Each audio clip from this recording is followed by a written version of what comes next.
마가복음서 5장 1절에서 20절 말씀 교독하겠습니다. 예수께서 바다 건너편 거라사인의 지방에 이르러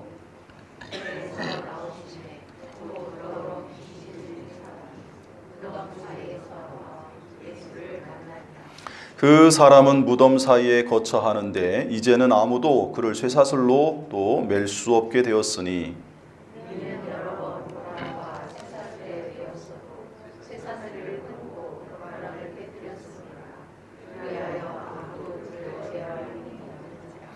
밤낮 무덤 사이에서나 산에서나 늘 소리 지르며 돌로 자기의 몸을 해치고 있었더라.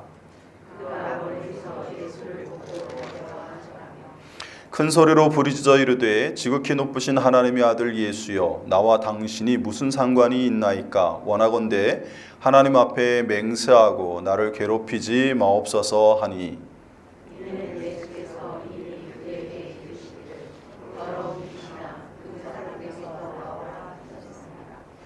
이에 물으시되 내 이름이 무엇이냐? 이르되 내 이름은 군대니 우리가 많음이니이다 하고,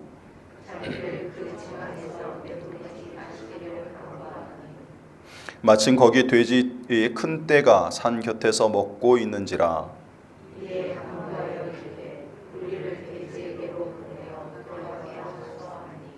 허락하신데 더러운 귀신들이 나와서 돼지떼에게로 들어가매 거의 2,000마리 되는 떼가 바다를 향하여 비탈로 내리다라 바다에서 몰사하거늘,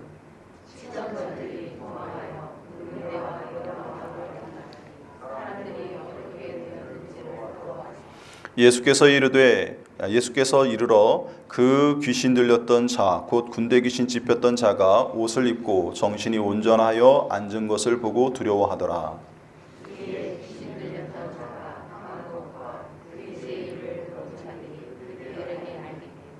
그들이 예수께 그 지방에서 떠나시기를 간구하더라.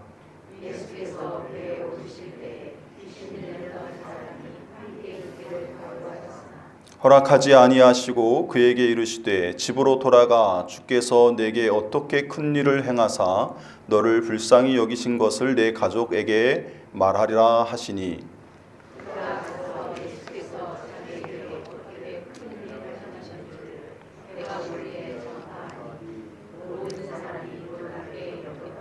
아멘. 할렐루야. 오늘 성경 말씀은 너무나 유명한 거라사 광인의 이야기입니다. 마가복음서를 보면 비슷한 유형의 이야기들을 나름 모아서 소개하고 있는 것을 볼 수 있습니다.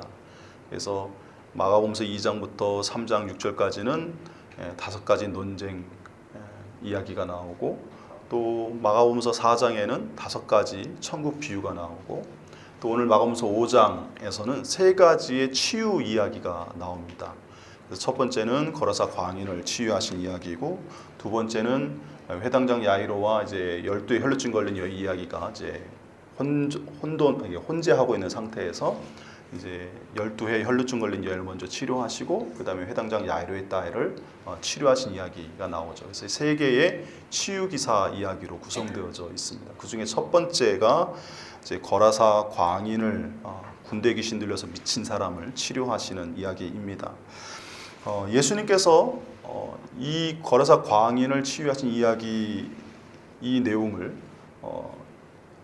마가가 굉장히 길게 지금 언급하고 있어요. 치유기사 중에는 가장 긴 분량을 갖고 있는 내용이에요. 그만큼 마가가 이것을 굉장히 중요시 여기고 있다라고 하는 부분을 우리가 알 수 있고, 나름 상세하게 설명하는 여러 가지 의도가 있으리라 하는 점을 우리가 좀 기억하면서 이 말씀을 볼 필요가 있습니다.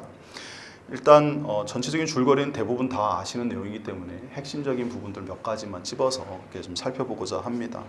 일단 예수님께서 배를 타고 이 갈릴리 바다 건너편으로 이제 오셨는데, 그곳이 거라사인의 땅이라고 성경에 이제 언급되어 있죠. 그리고 그곳에 오셔서 주님이 하신 일이 뭡니까? 안 사람을 만났어요. 근데 그 사람의 속에 군대 귀신이 들려 있었고, 그 사람에게서 군대 귀신을 내쫓으신 뒤에 예수님이 다시 갈릴리 바다 맞은편 건너편 가버나움으로 다시 돌아가시는 모습을 볼 수 있습니다. 이것은 예수님께서 여기까지 오신 목적이 무엇인지를 명확하게 보여줍니다. 누구를 만나기 위해서 오셨습니까? 군대 귀신이 들렸던 이 한 사람을 만나기 위해서 예수님께서 그 광풍을 뚫고 이 갈릴리 바다 그 먼 길을 거쳐서 여기까지 오셨다라고 하는 것을 여러분들이 일단 기억하실 필요가 있겠습니다.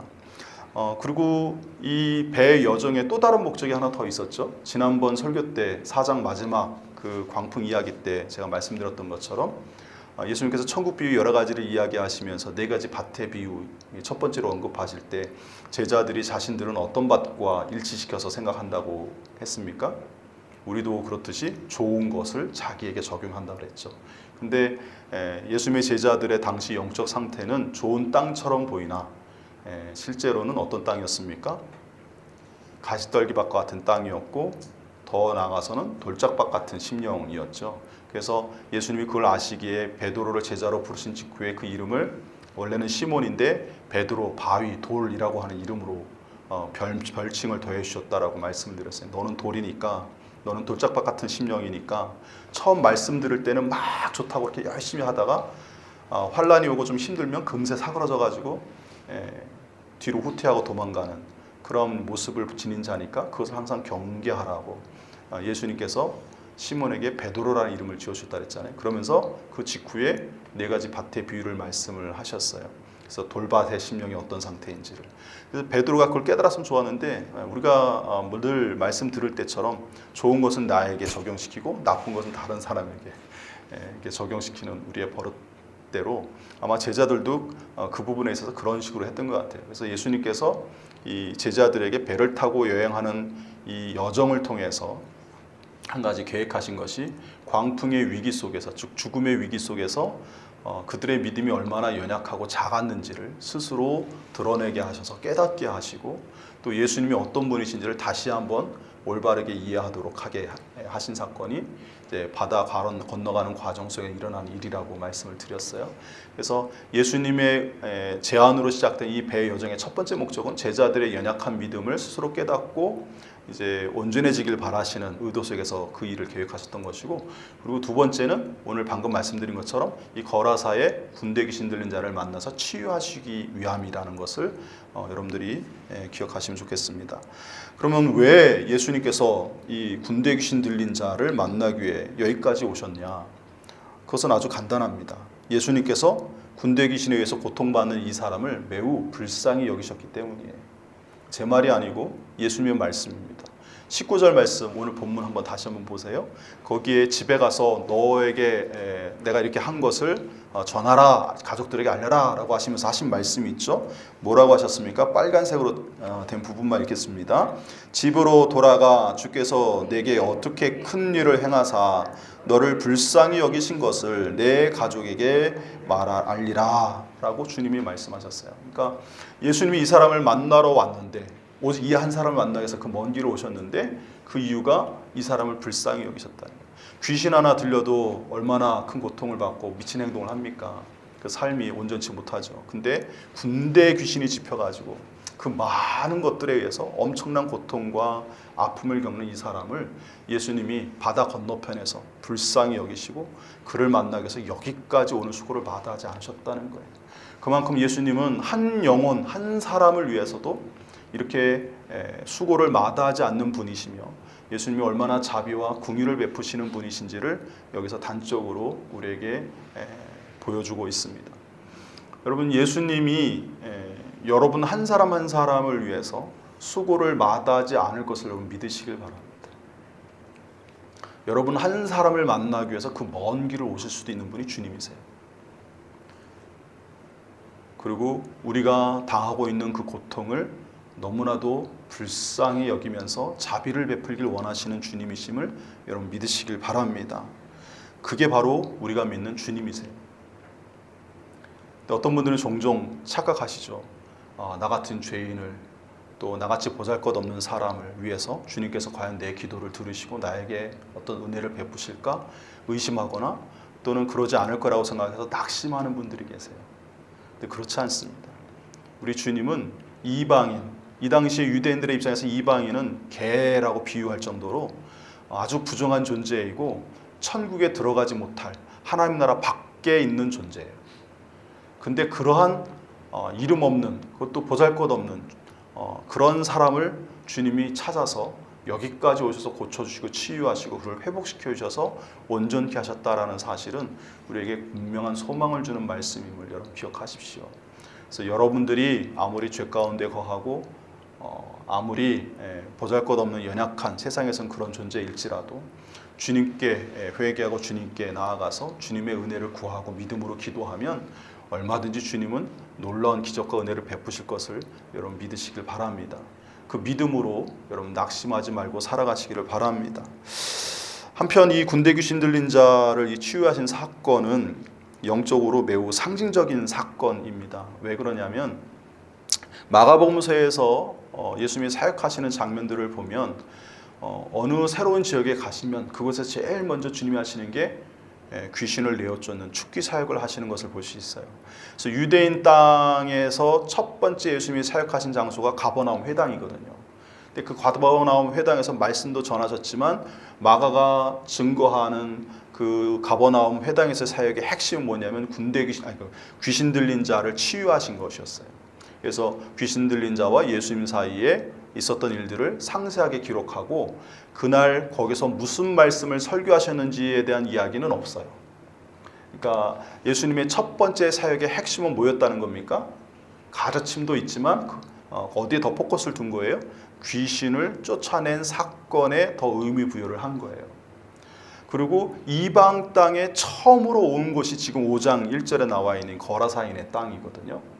이방 지역에 처음 오셔서 주님이 하신 일이 뭐냐? 거기서도 귀신을 내어 쫓으신 일을 하셨어요. 왜 예수님은 하나님 나라 사역을 하기에 앞서 제일 먼저 첫 번째 그 사역으로 귀신을 내어 쫓는 일들을 하셨느냐? 여러분 하나님 나라라고 하는 게 뭡니까? 하나님이 함께 하시는, 하나님이 통치하시는 세상인데 예수님 당시에는 예수님을 통해서 하나님 나라가 이루어졌고 오늘날엔 누구를 통해서 하나님 나라가 이루어져 가고 있습니까?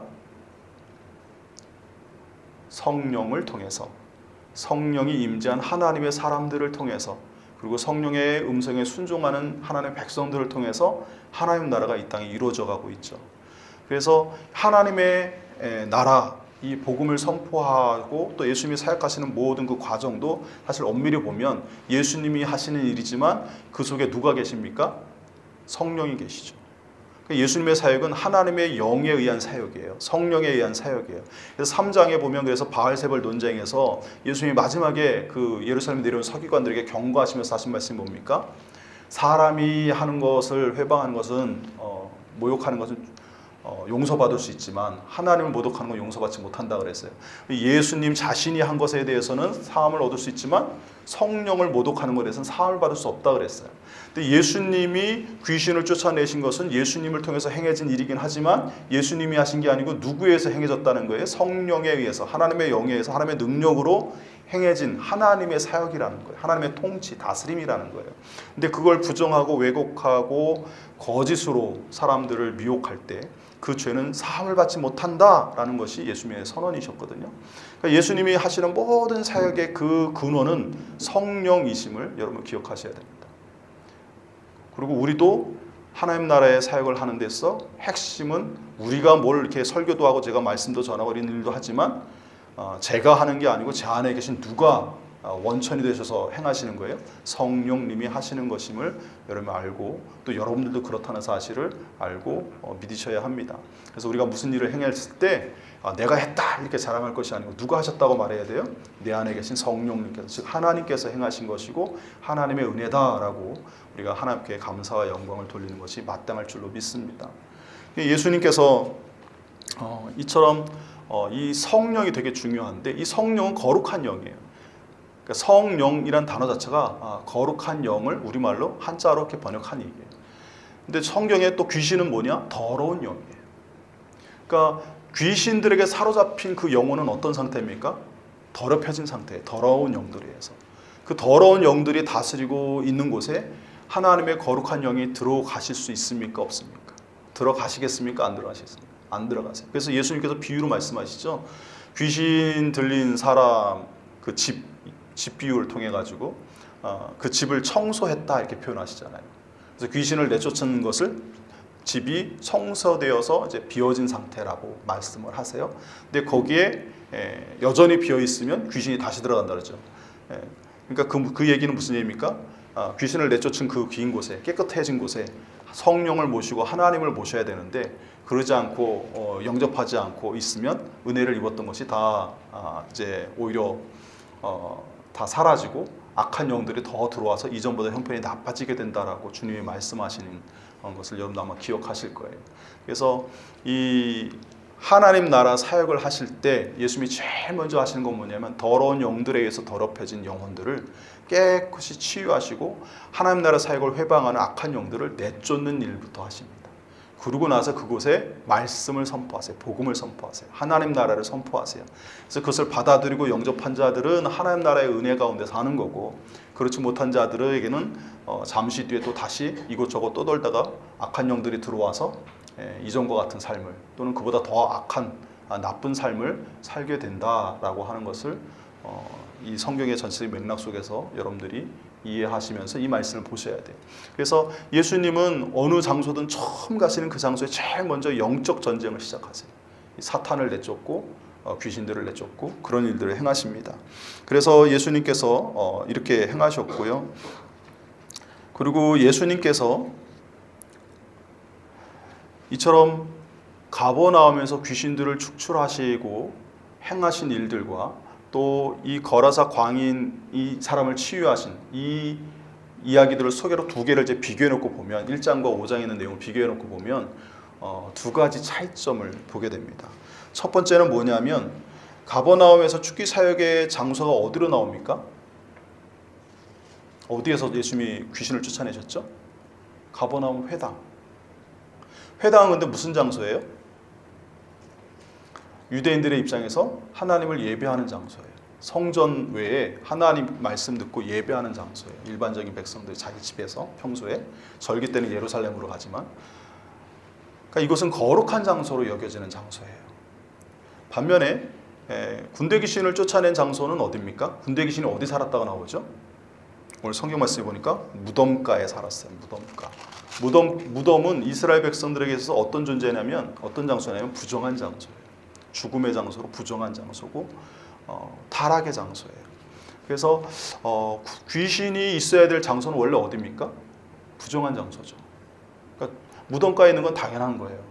근데 회당 속에 들어와 있어요. 이것은 무엇을 시사하냐면 유대인들의 입장에서는 이 당시 회당이 어떤 곳이라 생각했다고요? 거룩한 하나님께 예배드리는 장소. 근데 실상은 누가 들어와 있어요? 사단이 들어와 있어요. 귀신이 들어와 있어요. 그래서 예수님의 말씀을 선포할 때 그것을 회방하고 있어요. 예수님에게만 그랬겠습니까? 다른 누군가가 와서 말씀을 전하려고 하면 이 가버나움 회당에서 이 귀신 들린 자가 계속해서 회방하는 거죠. 그래서 예수님께서 귀신 들린 자를 내어 쫓았을 때 사람들이 깜짝 놀라면서 하신 한 말씀이 뭐예요? 예수님의 가르침에 대해서 권세 있는 새로운 교훈이다 이렇게 얘기하잖아요. 예수님 말씀으로 이 귀신을 제어하고 쫓아냈다. 이것을 이제 보면서 놀란 거거든요. 그 왜 놀랍니까? 그리고 왜 그렇게 표현을 합니까? 자기들을 가리키는 서기관들은 가버나움 회당에서 말씀을 가리키는 자들에게는 그런 능력이 없었다 이 뜻이에요. 그전에도 그런 시도를 했는데 제어를 못했다 하는 뜻이에요. 그 이야기는 무슨 얘기입니까? 예를 들어서 우리 교회에 귀신 들린 자가 와 있어요. 근데 그 자가 교회를 예배를 회방하고 예배를 제대로 못 드리게 하고 여기를 자기 마음대로 좌지우지한다고 할 때, 그러면 우리 교회와 여러분들의 영적 상태는 어떤 상태라고 생각되십니까? 온전한 상태일까요? 문제가 있는 상태일까요? 당연히 문제가 있는 상태입니다. 여러분, 예루살렘 성전에서 예수님이 그 당시에 예루살렘 성전에 향해서 뭐라고 말씀하셨어요? 강도의 소굴이라고 그러셨어요. 그죠? 그리고 거기에 멸망을 예언하셨어요. 성전이 다 파괴돼서 돌 위에 돌 하나도 남지 않을 거라고. 특별히 그 예언을 하신 이유는 그 돌이 어마어마하게 큰 돌들로 밑에는 이제 기초가 놓여졌는데 그걸 보고 제자들이 이 돌들이 어떠합니까 하면서 예수님께 막 제자들이 깜짝 놀라서 감탄하면서 이렇게 예수님께 말씀한 장면이 있거든요. 그러니까 그러한 거대하고 웅장한 성전이 돌 위에 돌 하나도 남지 않게 되리라 하시면서 예수님이 심판을, 철저한 파괴를 예언하신 게 예루살렘 성전이었는데, 그러면 유대교 회당은 어떠냐? 그 당시 유대교 회당이 예수님 보시기에 온전한 상태일까요? 거기서 말씀을 주로 가리키는 자들은 누구냐면 바리새파 서기관들이 많이 가르쳐요. 율법학자들이. 근데 그들이 갖고 있는 하나님에 대한 지식, 성경에 대한 지식, 그들이 갖고 있는 종교적인 입장이 예수님과 많이 부딪히죠. 쉽게 말해서 하나님 말씀을 잘못 왜곡되이 가리키고, 또 일부 서기관들은 가부의 가산을 삼킨다, 예수님 막 비판하면서 외식하는 자라고 저주하시는 장면에서 알 수 있듯이, 그 당시 종교 지도자들의 삶이 귀족뿐만 아니라 평신도 지도자인 바리새인들조차도, 이 회당을 중심으로 활동하는 자들조차도 온전치 못했어요. 그러니까 지금 이 회당은 어떤 장소냐? 예수님의 복음을 거부하는 장소고, 또 더 나아가서는 그리스도인들을 핍박하는 장소예요. 특히 이 AD 90년 그 얌리아 공회 이후에 성전 파괴되고 예루살렘 성전이 이제 없어지면서 유대교가 이제 후기 유대교로 넘어가게 되는데, 소위 말해서 회당 중심의, 오늘날 우리가 알고 있는 랍비 중심의 유대교로 바뀌어요. 그래서 유대인들이 오늘날 가면 이제 우리 교회 예배당 오듯이 회당에 가서 예배를 드리는데, 그 회당에서 제일 먼저 자기들이 이제 체제를 정비하면서 한 일 중에 하나가 뭐냐면, 기독교인들을 예배당에서 쫓아낸 거예요. 회당에서. 그리고 박해를 합니다. 공식적으로 잡아다가 재판하고 때리고 구금하고. 그래서 이 회당은 예수님 당시에도 귀신이 들어와서 이미 활동하는, 사탄의 침범을 받고 사탄의 지배를 당하고 있는 상태에 놓여져 있는 회당이고, 더 나아가서는 이제는 완전히 하나님 나라를 대적하고 예수님을 대적하고 교회를 핍박하고 성도들을 박해하는 그러한 장소를 상징하는 장소예요. 그러니까 우리가 생각할 때는 회당이 유대인들이 거룩하게 여기니까 좋은 장소라고 이제 이미지로, 거기서 예배도 드리고 예수님도 예배하셨으니까 그렇지만, 이런 영적 실태를 보면 거기는 무덤과 크게 다를 바 없는 장소다라고 하는 거예요. 그래서 겉으로는 차이가 있지만 별 차이가 없다라고 하는 것을 일단 말씀을 드리고요. 또 하나는 이거는 완전히 다른 부분인데, 군대 귀신 들린 자와 그 회당에서 귀신 들린 자에게 예수님이 하시는 명령이 달라요. 가버나움 회당에서 귀신이 뭔가 지금 막 말을 하면서 당신은 하나님의 거룩한 자입니다, 하나님의 아들입니다, 이런 얘기 할 때 예수님이 뭐라고 하세요? 꾸짖어서 잠잠하라 명령하십니다. 침묵하게 하세요. 더 이상 말하지 못하게 하세요. 근데 거라사 광인에게는, 그 군대 귀신에게는 예수님이 어떻게 행동하십니까? 말하는 걸 제지하시는 거 보신 적 있습니까? 오늘 본문 읽으시면서? 없어요. 말하는 거 다 하게 놔둡니다. 그리고 심지어는 예수님이 질문을 하세요. 질문한다는 건 뭐예요? 적극적으로 대화에 임한다는 거예요. 예수님이 무엇을 질문하셨죠? 딱 한 질문 하셨어요. 이거 되게 중요합니다. 질문한 그 내용. 뭘 질문하셨습니까? 성경을 보십시오. 빨간색이니까 찾기도 쉬워요. 내 이름이 무엇이냐? 이름을 물으셨어요. 이름을. 그랬더니 뭐라고 해요? 군대입니다 라고 그래요. 헬라어로는 레기온이고 라틴어로 레기오예요. 이게 뭐냐면 로마 군단을 뜻해요. 6,000명으로 이루어진 로마 군단, 1개 군단. 속주에 보통 1개, 많으면 2-3개 군단을 두는데, 이 팔레스틴하고 이 시리아 지역에 그 당시에 로마가 1개 군단을 뒀어요. 그 군단이 몇 번째 군단이면 10번째, 제10군단, 프레텐시스 10군단이라고 그래가지고 초대 황제인 옥타비아누스 황제가 직접 창설한 부대예요. 그래서 대단히 영광스러운 부대고, 나중에 1차 유대 전쟁 때 유대 전쟁을 진압했던 베스파시안 장군이 지휘했던 부대가 이 제10군단이에요. 그러니까 이스라엘 그 팔레스틴 땅에, 예루살렘에도 로마 군대가 조금 몇 명 주둔하고 가버나움에도 몇 명 주둔했지만, 그들이 전부 어디에 속해 있는 거냐면 10군단에 속해 있는 거예요. 그래서 사실은 숫자는 그렇게 많지는 않은데 6,000명이라고 하면, 그죠? 근데 그 군단 하나로 평소에는 이제 통치하다가 치안 활동을 하는 거예요. 그러다가 전쟁이 나거나 조짐이 이렇게 보이면 다른 지역에 있는, 속주에 있는 군단들을 동원해가지고 지원해서 이제 전쟁을 또 수행하게끔, 그런 방식으로 로마가 싸우거든요. 어쨌든 이 지역에 이제 그런 군단이 하나 있었어요. 근데 그 군단이 어디에 있었냐면, 여러분 어디 있었을 것 같습니까? 오늘 본문에 힌트가 있습니다. 거라사에 있었어요. 거라사. 여러분 오늘 성경 말씀에 보면 거라사인의 땅에 예수님이 가셨다. 거라사인의 지방에 가셨다 이렇게 되어 있잖아요. 근데 이제 거라사인의 지방이라고 했어요. 거라사라고 하지 않고, 그죠? 거라사와 거라사인의 지방은 다르죠. 훨씬 더 넓은 개념이에요.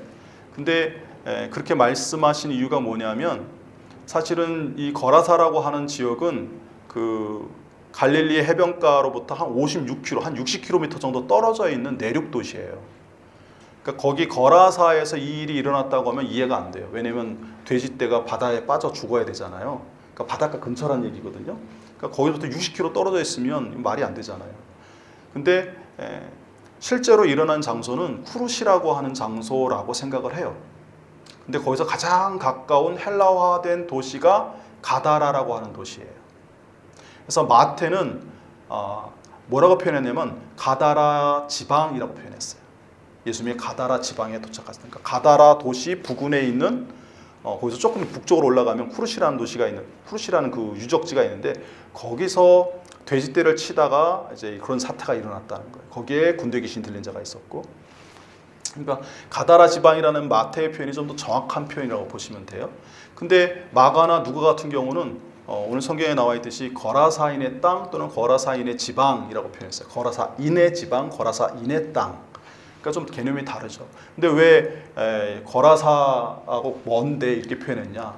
이 가다라도 그렇고 거라사도 그렇고 데카폴리스라 해서 10개의 헬라화된 도시를 중심으로 이루어진 로마 행정구역이 있어요. 그게 데카폴리스예요. 우리말로는 데가볼리, 성경에서는.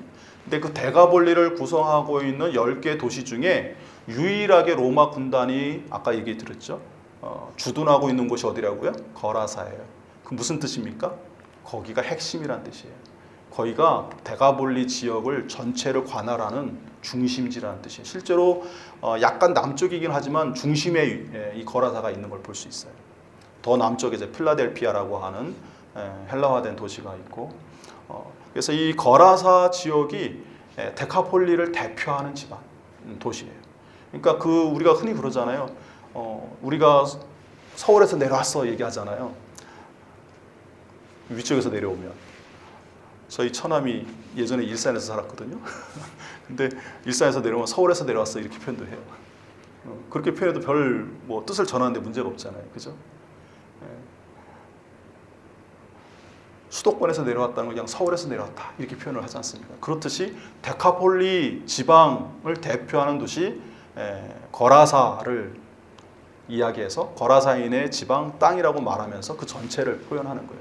그리고 마가가 그런 식으로 실제로 그 단어를 사용합니다. 어디서 할 수 있냐? 20절에 보면 이 예수님께서 이 거라사 광인에게 뭐라고 하셨어요? 집에 가서 가족들에게 알리라고 했을 때 그가 어디에 복음을 전파한 걸로 나옵니까? 데가볼리. 이 사람은 아마 거라사인이었던 것 같아요. 출신은. 그러니까 거라사인의 땅이라고 언급한 그 부분도 있고, 그렇지만 어쨌든 집은 어느 한 도시일 거 아니에요. 근데 집에 가서 전했는데 뭐라고 표현됐다고요? 데가볼리 가서 전했다 이렇게 되어 있어요. 그러니까 아마 이 거라사를 중심으로 해서 복음이 퍼져나가서 데가볼리 전체에 퍼졌다 이렇게 이해할 수도 있지만, 이 거라사라는 이름과 데가볼리를 거의 그냥 치환해서 상호 치환해서 사용하는 게 마가의 어떤 표현 방식이었던 것으로 보입니다. 그래서 그런 측면에서 놓고 보면 거라사인의 지방이라는 이 표현이 틀린 표현은 아니다. 다만 이것을 거라사인의 지방이라고 하면서 거라사를 주목하게 하는 의도가 있어요.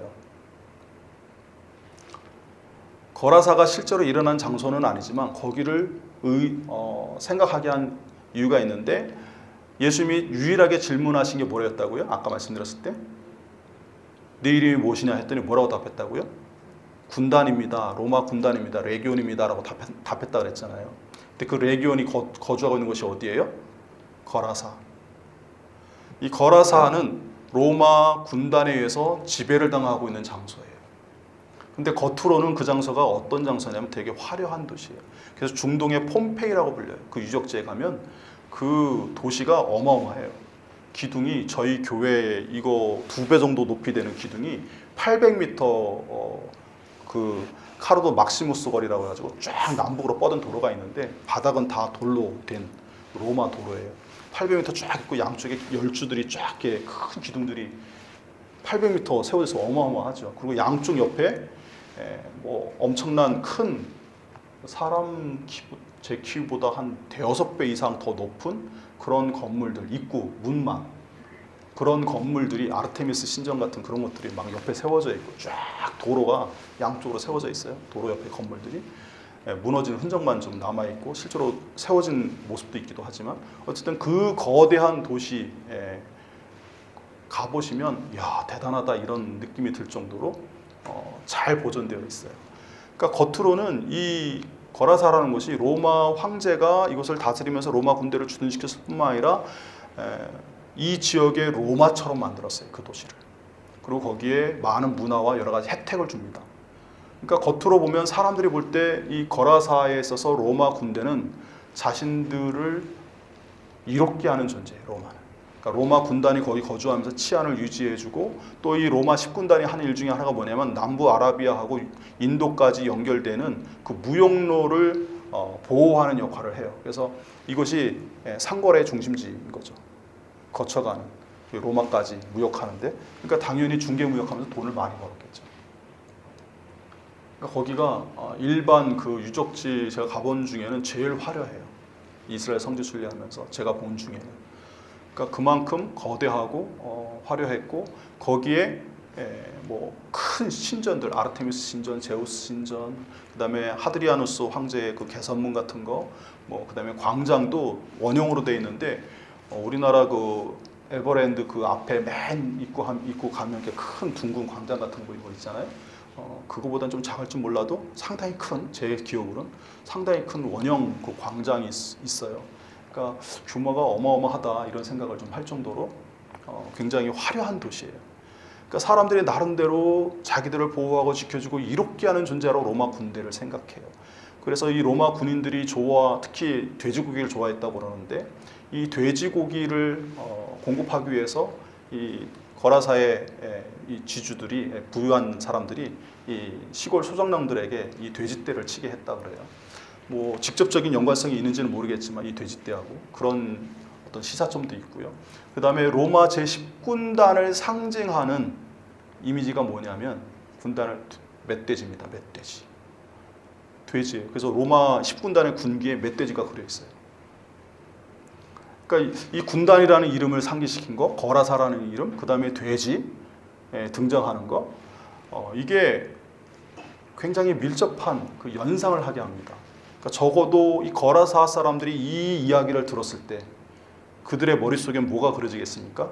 로마 군단과 군대 귀신, 그리고 군대 귀신에게 억압받고 있는 귀신 들린 사람이 거라사인. 그러니까 겉으로는 화려하게 그들을 돕고 지켜주는 것처럼 보이지만 예수님이 이 사건을 통해서 사실은 보여주시고자 하신 게 뭐냐면 힘에 의해 로마 군대에 잠시 유지되는 이 거짓된 평화를 이룩한 로마가 이 거라사인들을 복되게 하고 잘되게 하는 존재가 아니라 실상을 들여다보면 이 군대 귀신이 그 사람에게 들려서 거라사인에게 들려서 그의 삶을 비참하게 만든 것처럼 사실은 그렇게 만들고 있다는 거예요. 여러분 이 귀신이 하는 일이 뭐냐면 죽이는 일을 해요. 오늘 성경에도 보면 그 귀신이 이 사람을 어떻게 하게 만듭니까? 스스로 자기 몸을 돌로 찍어서 상처내고 해하게 하죠. 마가복음 9장에 보면 또 그 귀신 들린 아이가 나와요. 아버지가 데리고 와서 고쳐달라고 했던. 근데 그 아이가 상태가 어땠습니까? 틈만 나면 이 아이를 불 속에 던진다 그러잖아요. 아버지가 말하잖아요. 그 뭐예요? 자살하게 만든다는 뜻이에요. 그러니까 마가복음서에서 보는 귀신의 존재의 역할은 뭐냐? 사람들을 죽이는 역할, 해하는 역할을 하는 존재예요. 그게 궁극적 목적이에요. 근데 그 사실을 모르죠. 귀신 들린 상태에서 제정신이 아닌 상태에서 귀신이 그렇게 하게 스스로 자해하게 만든다는 거예요. 근데 그런 상태, 그리고 쇠사슬과 착고에 차여서 여러 가지 억압과 핍박을 당하는 이 귀신 들린 자의 상태가 거라사인들의 실제 영적인 상태이고 그런 상태라는 거예요. 그리고 또 하나는 이 군대 귀신이 이 일의 배후인 것처럼 실상은 그 사람 속에 들어가서 모든 일들을 행하잖아요. 그렇게 하도록 마찬가지로 로마 식군단, 그 레기온의 그 실체인 로마 식군단을 배후에서 실제로 조정하여 세상의 거짓 평화를 이루고 또 피지배 민족들을 억압하면서 착취하는 그런 일들을 행하는 배후 세력이 누구냐? 더러운 영들, 귀신들, 사단의 세력들이라는 거예요.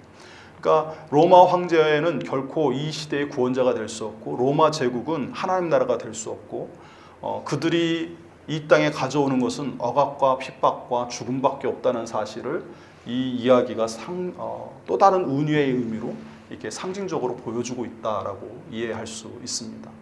그래서 실제로 이 거라사라고 하는 지역에 가보니까 유적지에 가보니까 교회들도 꽤 있더라고요. 그러니까 이 거라사 광인이 이제 온전해진 상태에서 집에 가서 복음을 전했잖아요.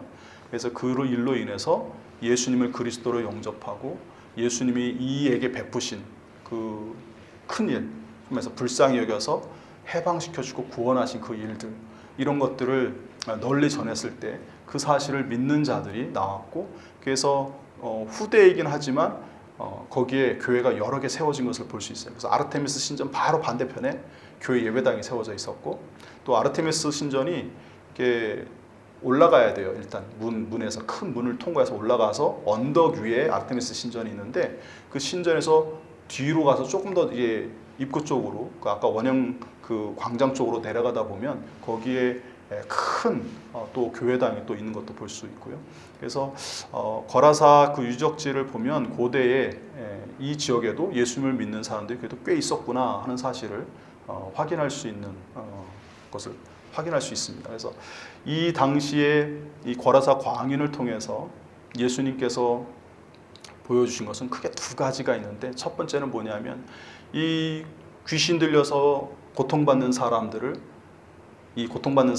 예수님이 구원하셔서 한 영혼을 구원하시는 목적이 있고요. 또 하나는 뭐냐면 이 로마 군단에 의해서, 로마 제국에 의해서 억압당하고 고통받는데 그들을 구원자로 착각하고 있는 거라사인들에게, 또 데카폴리 지역의 사람들에게 예수님께서 유일하게 참된 구원자이고, 이러한 악한 실체인, 사실은 들여다보면 악한 실체인 로마 제국, 그 너머에 있는 사단의 세력을 물리치고 승리할 수 있는 유일한 구원자이심을 증거하는데 이 목적이 있어요. 그리고 실제로 이 로마 군대가, 이 로마 식군단이 이 거라사에 주둔할 때 그들을 보호하는 역할을 한다고 그랬지만, 실제로 나중에 1차 유대 전쟁 당시에 그 베스파시안 장군이 그 부하 루키우스 누구더라 이름이?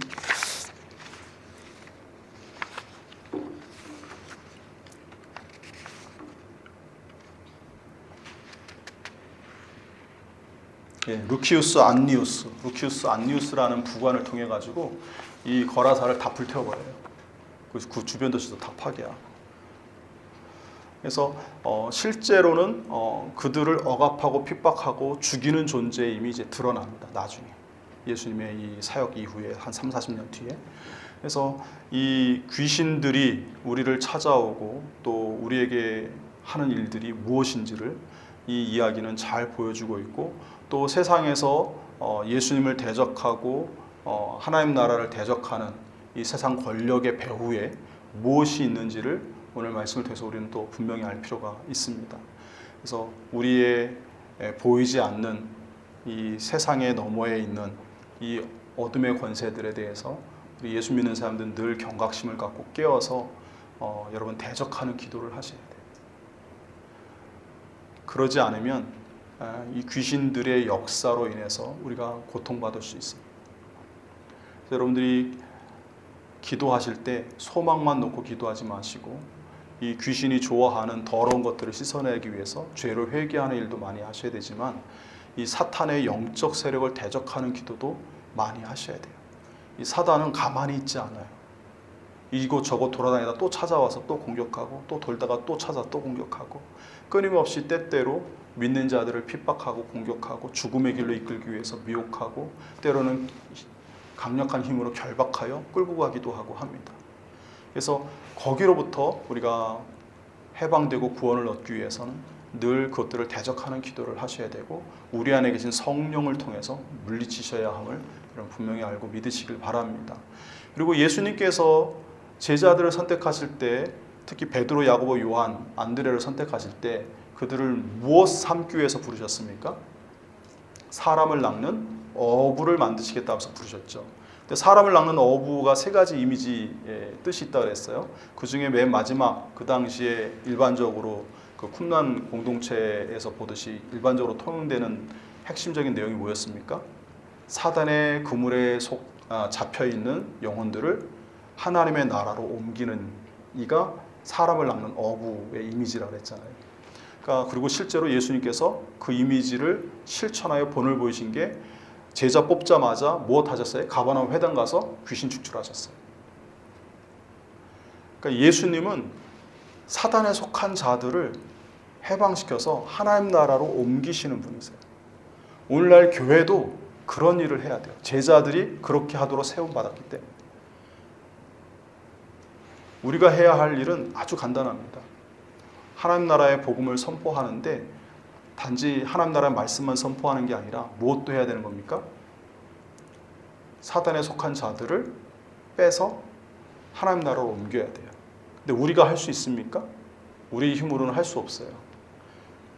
그랬으면 아마 사람들이 이 군대 귀신 들린 자를 제어하려고 여러 가지 쇠사슬을 묶고 뭐 했을 때 능히 제어가 가능했을 거예요. 근데 사람의 힘으로는 영적인 세계는 해결이 안 되는 것이죠. 하나님의 능력, 오직 예수 그리스도의 보혈의 피만이 그것이 효력이 있음을 여러분 믿으시길 바랍니다. 그래서 주님께 구하셔야 돼요. 이 어둠의 권세 사단의 세력을 물리쳐달라고 간구하셔야 돼요. 그것을 대적하는 기도를 행하셔야 돼요. 어떤 걸 통해서요? 하나님이 우리에게 주신 하나님의 자녀된 권세를 믿음으로. 우리에게는 하나님의 자녀된 권세가 있다고 주님이 말씀하시잖아요. 그래서 성경에 보면 뭐라고 합니까? 마귀를 대적하라. 그리하면 저가 피하리라 라고 말씀하고 있어요. 그러니까 우리가 믿음을 갖고 하나님의 자녀된 권세를 활용하면 이 사탄 마귀들을 대적하여 물리칠 수 있음을 여러분 분명히 아시길 바랍니다. 그래서 귀신 들린 사람들을 간혹 볼 때 어떤 분들은 이제 많이 두려움에 사로잡히기도 하시는데 두려워하지 마십시오. 그들은 예수 권세 앞에 꼼짝을 못합니다. 오늘 성경에서도 그 부분을 명확하게 보여줍니다. 이 군대 귀신 들린 자 숫자가 많다는 거 아니에요? 근데 예수님 말씀 한마디에 이리 가고 저리 가고 그 명령에 따르는 존재임을 우리는 명확하게 볼 수 있어요. 여러분 로마 군단이 아무리 강력하고 세상의 권세가 아무리 강력해도 이 세상의 참된 주권자는 누구십니까? 하나님의 아들 예수 그리스도. 하나님만이 유일한 주권자이심을 여러분 믿으시기를 바랍니다. 하나님의 뜻대로 되는 거예요. 그러니까 세상 권세에 허황된 허장성세에 겁먹고 낙심하지 마시고 하나님이 주시는 은혜와 권세가 우리 안에 있음을 여러분들 믿으시고 용기를 내시기를 바랍니다.